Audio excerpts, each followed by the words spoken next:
Hello guys, welcome to our channel. मैं हूं आपका दोस्त गुलशन कुमार यादव और आज मैं आपके लिए फिर से लेके आ गया हूं एक इंटरेस्टिंग खबर।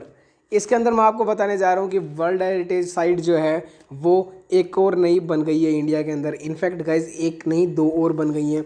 एक है 39th और एक है 40th में आपको बताऊँ तो इंडस वैली की एक साइट है धोलावीरा जो कि गुजरात के अंदर है, जो कि हम अगले लेक्चर के अंदर डिस्कस करेंगे। लेकिन अभी जो हम डिस्कस करने जा रहे हैं क्या 39th जो साइट है जो कि वर्ल्ड हेरिटेज साइट के अंदर इंक्लूड कर ली गई है, वो मैं आपको आज बताने जा रहा हूँ। वो उसका नाम है क्या, रामप्पा टेम्पल। अब गाइज रामप्पा जो टेम्पल है उसके पीछे कई सारी इंटरेस्टिंग चीज़ें हैं जो आज मैं आपको इस लेक्चर के अंदर बताऊँगा। ठीक है, इस टेम्पल का नाम तो मैंने आपको बता ही दिया क्या है कि रामप्पा टेम्पल। अब गाइज आप इस टेम्पल को अगर गौर से देखो, मैंने यहाँ पे जो पिक्चर लगा रखी है उसके अंदर, तो आप इसके अंदर कुछ चीज़ें देखना ध्यान से। यहाँ पे कुछ लायंस हैं, ये कुछ पिलर्स हैं, ये कुछ ब्रैकेट्स वगैरह भी यूज़ किए हुए हैं यहाँ पे। और ये जो ऊपर वाला जो एरिया है इसको बोलते हैं विमान। मैं आपको ये इंटरेस्टिंग चीज़ें इसलिए बता रहा हूँ पहले ही, ताकि मैं आपको यहाँ पे कुछ वीडियो के अंदर इनके रिलेटेड कुछ चीज़ें और भी बताऊँगा ताकि आपके लिए आसानी रहे, इसलिए मैं आपको पहले ये चीज़ें बता रहा हूँ। अब देखो गाइस, इतना आपको समझ में आ गया होगा कि मैंने आपको विमान बता दिया, इसको विमान या शिखर बोलते हैं। ये जो ब्रैकेट्स वगैरह हैं इसको पिलर्स वगैरह जो हैं, और यहाँ पे लाइंस वगैरह। तो इस आर्किटेक्चर को क्या बोलते हैं गाइस, द्रविड़ आर्किटेक्चर। ठीक है, जो कि साउथ के अंदर थी, नॉर्थ के अंदर थी, वो दूसरी थी, और एक और थी वैसार जो कि कहाँ थी, ऐहोल के अंदर। मैं आपको ये सब चीज़ें बाद में कभी पढ़ाऊँगा। फिलहाल हम बात करते हैं अपने इस रामप्पा टेम्पल के बारे में। अब क्या हुआ, रशिया के अंदर एक समिट हुई जिसके अंदर क्या हुआ कि जो इंडिया के जितने भी एम्बेसडर थे ना, जितने भी क्या गाइस जो एम्बेसडर थे ना, उन्होंने क्या किया, फोर्स किया क्या कि हमारे यहाँ पे इंडिया के अंदर एक ऐसी साइट है जहाँ पे इतनी इंटरेस्टिंग चीज़ें हैं। अब भाई वो कितनी इंटरेस्टिंग चीज़ें हैं वो तो आपको लेक्चर के अंदर पता चलेंगी। इसी के साथ अपने साथ बने रहिए। तो ऐसे इनके फोर्स करने पे बनाई गई इसको क्या, वर्ल्ड हेरिटेज साइट। तो आप देखिए उन्होंने क्या क्या चीज़ें बताई इसके बारे में, वो मैं आपको आज बताने वाला हूँ। अब ये बनाया किसके द्वारा गया था गाइस, सबसे पहले ये देख लो, ये बनाया गया था कहाँ, किसके द्वारा, ककाटिया रूलर्स के द्वारा। ठीक है, अब ककाटिया रूलर्स जो हैं वो एक तरह से गुप्ता एज जो कही जाती है इंडिया की, उसको गुप्ता एज को क्या कहते हैं, गोल्डन एज। और ककाटिया रूलर्स की जो टाइम पीरियड है उसको तेलुगु हिस्ट्री के अंदर क्या बोलते हैं, ब्राइटेस्ट पीरियड, मतलब कि सबसे ज़्यादा सुनहरा। क्यों बोलते हैं, अब गाइज किसी भी चीज़ को अच्छा क्यों बोलते हैं, जब वहाँ पे क्या हो, सब चीज़ें अच्छी हों, यानी कि ट्रेड अच्छा हो, ठीक है, प्रोस्पेरिटी हो यानी कि समृद्धि, यानी कि पैसे वगैरह सब कुछ काफ़ी ज़्यादा अच्छा हो। ठीक है, इसके बाद में हम बात करें तो क्या है, वहाँ पे एडमिनिस्ट्रेशन अच्छा हो। ठीक है, उसके बाद में हम बात करें तो और क्या, वहाँ पे सोशल चीज़ें अच्छी हों, सोशली सब कुछ अच्छा हो। ठीक है गाइज, तो ऐसी कुछ चीज़ें होंगी जिसकी वजह से इसको ऐसा कंसिडर किया गया। जैसे कि गुप्ता एज के अंदर क्या थे, गोल्ड के कोइंस थे। ठीक है, इतने ज़्यादा चले थे इन, इसलिए उसको क्या बोलते थे, गोल्डन एज। अब हम बात करते हैं आगे इसके बारे में कि इसको वर्ल्ड हेरिटेज साइट बनाया कब गया। इसको वर्ल्ड हेरिटेज साइट बनाया कब गया, 25 जुलाई 2021 को इसको वर्ल्ड हेरिटेज साइट के अंदर इंक्लूड कर लिया गया। इसके बाद में मैंने बता दिया कि इसके बाद में एक और साइट ऐड हो चुकी है धोलावीरा, जो कि मैं आपको बाद में बताऊंगा। अब गाइज इसको एडोप्ट क्यों किया गया, इसको इंक्लूड क्यों किया गया वर्ल्ड हेरिटेज साइट के अंदर। कोई और साइट भी हो सकती थी जिसको हम क्या करें, वर्ल्ड हेरिटेज साइट के अंदर ले सकें, लेकिन हमने इसी को क्यों लिया, इसकी खास चीज़ें क्या क्या हैं। ये गाइज इसकी खास चीज़ है कि ये सैंडस्टोन से बना है। अब गाइज आप सोचो कोई चीज़ सैंडस्टोन से यानी कि चूना पत्थर, ठीक है, जो कि कितना सॉफ्ट होता है, अगर उससे कोई चीज़ बन रही है तो कितनी ज़्यादा आर्किटेक्चर इंजीनियरिंग स्किल वगैरह इसके अंदर लगी होगी। जो स्कल्पचर था वो कितना ज़्यादा डेवलप्ड थिंकिंग का होगा, उसको कितनी ज़्यादा इंजीनियरिंग आर्किटेक्चर वगैरह की नॉलेज होगी। ठीक है, अगर हम बात करें इसके बाद में क्या कि उसके साथ साथ यहाँ पे और क्या है, फ्लोटिंग ब्रिक्स मिली है। अब गाइज आप सोच रहे हो फ्लोटिंग ब्रिक्स ये क्या है, हमने ब्रिक्स तो सुना है लेकिन फ्लोटिंग ब्रिक्स कौन सी होती हैं। ठीक है, अब मैं आपको बताऊंगा कि फ्लोटिंग ब्रिक्स कौन सी होती हैं। फ्लोटिंग ब्रिक्स का मतलब होता है जो कि फ्लोट करे, फ्लोट का मतलब होता है गाइज तैरना, ये वाटर है। ठीक है, अगर यहाँ पे कोई चीज़ तैर रही है, ठीक है, वो अंदर डूब ही नहीं रही, तो सोचो गाइज डेंसिटी का फ़र्क पड़ रहा है। मतलब कि अगर देखा जाए तो ब्रिक क्या है, एक तरह से नॉर्मल लैंग्वेज में अगर बात करें, साइंस के लैंग्वेज पे ना जाएं तो क्या हुआ कि ये क्या है, हल्की है, किससे, पानी के मुकाबले। पानी के मुकाबले अगर कोई चीज़ हल्की है तो वो क्या करेगी, ऊपर तैरेगी। जैसे ऑयल होता है वो ऊपर तैरता है, वैसे ही सोचो गाइज कि इतनी हल्की ईंट की पानी के ऊपर तैर रही है। ठीक है, इनफैक्ट ईंट पत्थर कुछ नहीं तैरता पानी के ऊपर, तो लकड़ी जैसी वो ईंट होगी एक तरह से, कहने का मतलब है। ठीक है, इतना आपको समझ में आया तो मैं आपको एक इसकी पिक्चर दिखा देता हूँ ताकि आपके लिए और भी आसान हो जाए, ताकि आपको लगे कि मैं मजाक नहीं कर रहा हूँ। हाँ गाइस, मैं मजाक नहीं कर रहा, देख सकते हो आप इस ईंट को, ये कैसे पानी के ऊपर आराम से तैर रही बिना इसके अंदर डूबे। ठीक है, जैसे कि कोई जहाज चल रही हो।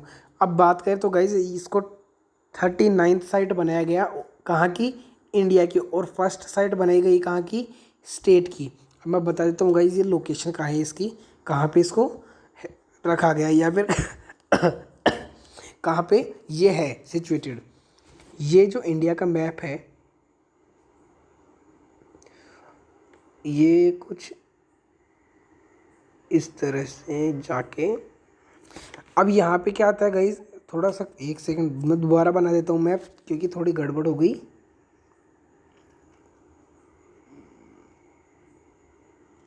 यहाँ पे क्या है गाइस, आंध्र प्रदेश, जैसा कि आपको पता होगा, इसके ऊपर ये वाला जो एरिया है ना, इसको बोलते हैं क्या, तेलंगाना। और तेलंगाना की कैपिटल वगैरह जो है वो तो आपको पता ही होगी।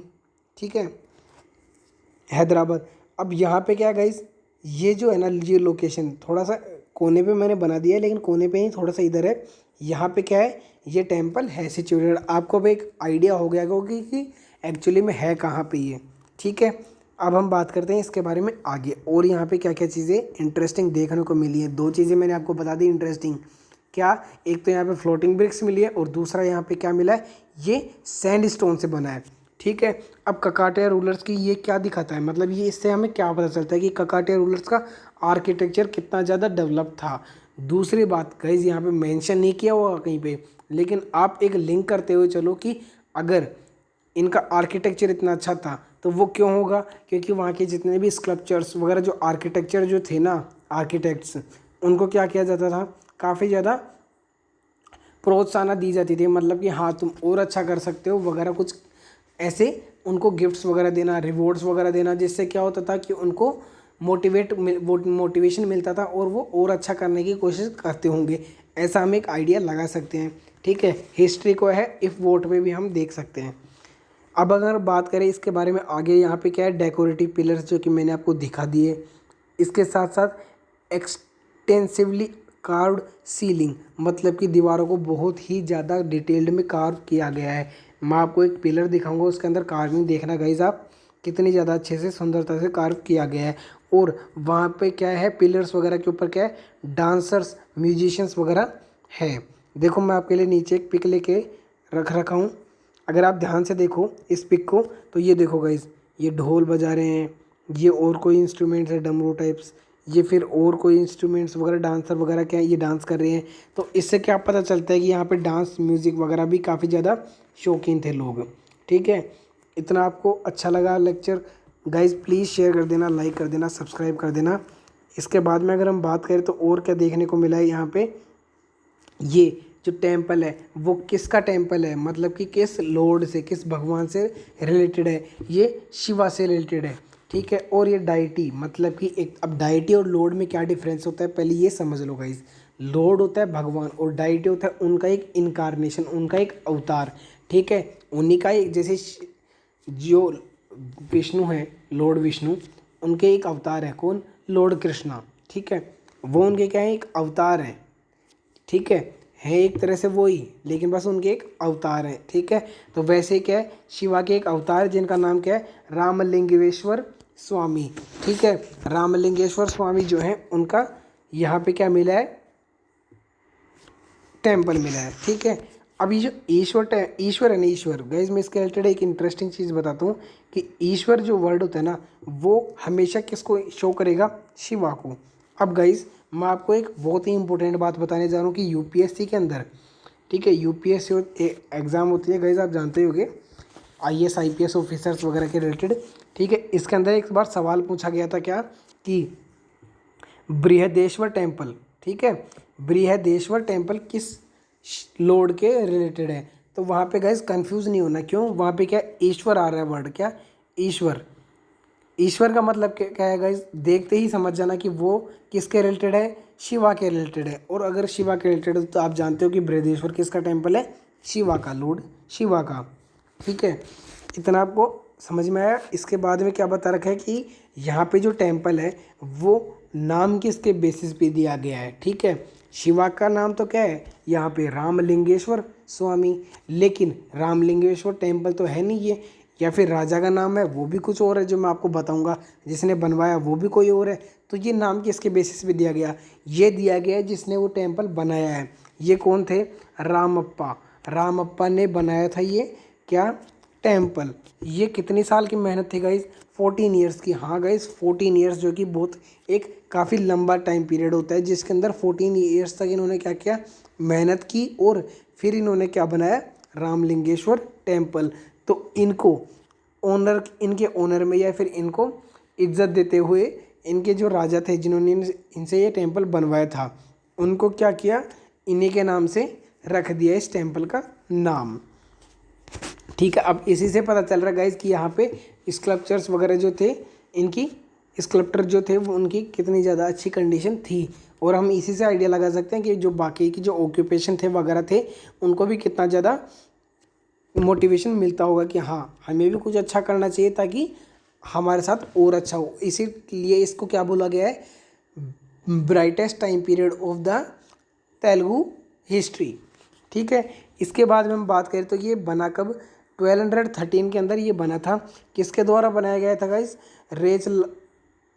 रेचारला रुद्रा नाम के एक जनरल थे, किसके, किंग गणपति देवा के। अब गाइज मैं आपको एक ओवरव्यू दे देता हूँ कि एक्चुअली इस टाइम में इंडियन हिस्ट्री में हो क्या रहा था। अब 1206 जो होता है उसके अंदर क्या होता है, इससे पहले 1192 के अंदर क्या होता है कि बैटल ऑफ सेकंड तराइन होती है, सेकंड बैटल ऑफ तराइन होती है पृथ्वीराज गौरी और पृथ्वीराज चौहान और मोहम्मद गौरी के बीच में। ठीक है, तो उसमें क्या होता है कि पृथ्वीराज चौहान को ये वो बंदी बना के, गौरी बंदी बना के कहाँ लिया जाता है, गजनवी, अपनी कैपिटल के अंदर। ठीक है, इसके बाद में क्या होता है कि वो उन्हें वहाँ पे मार देता है। और इनफैक्ट ऐसा होता है कि पृथ्वीराज भी क्या करते हैं, उनको मार देते हैं, और उनके जो सिपाही होते हैं वो पृथ्वीराज को मार देते हैं। अब ये क्या करके जाते हैं, अपना एक सक्सेसर यहाँ पे या फिर एक स्लेव को यहाँ पे अपॉइंट करके जाते हैं। हाँ गई, स्लेव को यहाँ पे अपॉइंट करके जाते हैं, बेटे वगैरह को नहीं, स्लेव को। इसलिए यहाँ पे क्या होती है, स्लेव डायनेस्टी आ जाती है। ठीक है, अब स्लेव डायनेस्टी अगर आपको याद हो तो यहीं से क्या शुरुआत हो जाती है, दिल्ली सल्तनत की। ठीक है, दिल्ली सल्तनत और स्लेव डायनेस्टी एक साथ ही थी, मतलब कि दिल्ली सल्तनत के अंदर ही क्या आती थी, स्लेव डायनेस्टी आती थी। और ये कब से शुरू हुई, 1206 से। अब 1206 में रूलर कौन बनता है, कुतुबुद्दीन ऐबक। ठीक है, ऐबक। अब ऐबक होता है गाइज, इसके बारे में एक इंटरेस्टिंग चीज़ कही जाती है कि पोलो खेलते वक्त घोड़े से गिर के इनकी मौत हो गई थी। हाँ गाइज, बहुत इंटरेस्टिंग है थोड़ा। ठीक है, तो इसके बाद में ये मरते हैं 1210 के अंदर। और यहाँ से कौन आ जाता है, इल्तुतमिश। ठीक है, जिन्होंने इनफैक्ट कुतुब मीनार को बनवाया था पूरा। शुरू तो कुतुब में ऐबक ने कर दिया था, लेकिन इल्तुतमिश ने क्या किया था, इसको पूरा बनवाया था। तो इनका रूल चल रहा होता है इस टाइम में, किस टाइम में, जब ये टेम्पल बनता है, रेचलारा रुद्रा के द्वारा बनवाया जाता है। ठीक है, रामप्पा ने इनको बनाया था। इसके बाद में अगर हम बात करें तो यहाँ पे और चीज़ें क्या है, twilight porous floating bricks used in the temple construction were never heard of before. मतलब कि ऐसी ईंटें यूज़ की गई जो कि आज से पहले कभी सुनी ही नहीं गई। अब गाइज अगर आप इसको देखो ना तो यहाँ पे काफ़ी छोटा लग रहा है, लेकिन इसका जो विमान है ना, ये विमान ये कितना ऊंचा पता है, 3 मंजिल जितना ऊंचा होगा ये। ठीक है, तो सोचो गाइज इतना ऊंचा। ठीक है, और वो भी ये पूरा बनाया कैसे, ब्रिक्स से, जो कि कौन सी है, फ्लोटिंग ब्रिक्स। अगर फ्लोटिंग ब्रिक्स इतनी कोई अट्रैक्टिव, इंटरेस्टिंग और इतनी ऊंची, इतनी मैग्निफिशेंट चीज़ बन रही है, बिल्डिंग बन रही है, ठीक है, तो इससे हमें आर्किटेक्चर का वहाँ का आइडिया लगता है। ठीक है, इसीलिए इसको क्या किया गया है, इंक्लूड किया गया है वर्ल्ड हेरिटेज साइट के अंदर। अब एक ES नेगी रेड्डी नाम की एक इंसान है, आर्कियोलॉजिस्ट है, उन्होंने क्या किया है, एक बुक लिखी है किसके रिलेटेड, रामप्पा टेम्पल के ऊपर। उसके अंदर इन्होंने क्या बताया कि It is the culmination of experiments with the different type of bricks starting from the Satavahana temples, sorry Satavahana times in Telangana. मतलब कि तेलंगाना के अंदर क्या होता है कि जब सातवाहन रूल कर रहे होते हैं ना, और मैं आपको एक इंटरेस्टिंग आइडिया देता हूँ कि सातवाहन, वैसे तो मैं आपको एक बार सर्च करना चाहिए कि इनफैक्ट ये शुरू कब हुए, वैसे मैं आपको बता देता हूँ। ये 2 सेंचुरी BCE के आसपास से शुरू हो गए थे, और सातवाहन वो रूलर्स हैं जो कि केव आर्किटेक्चर के लिए जाने जाते हैं।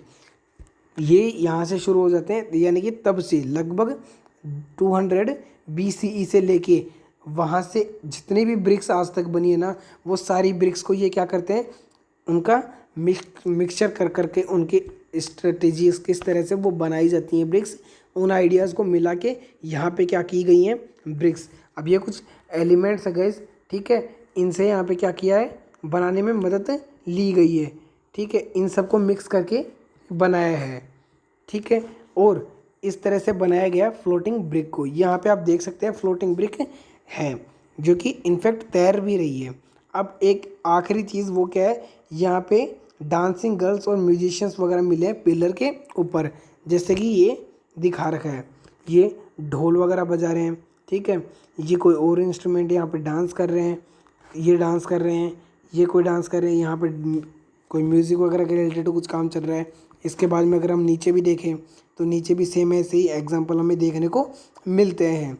यहाँ तक आपको समझ में आया? तो गाइज़ आज के लिए इतना ही, और तब तक के लिए बने रहे हमारे अगले लेक्चर के अंदर। और अगर आपको अच्छा लगा ये लेक्चर तो इसको लाइक करो, शेयर करो और सब्सक्राइब करो। Thank you guys, thank you.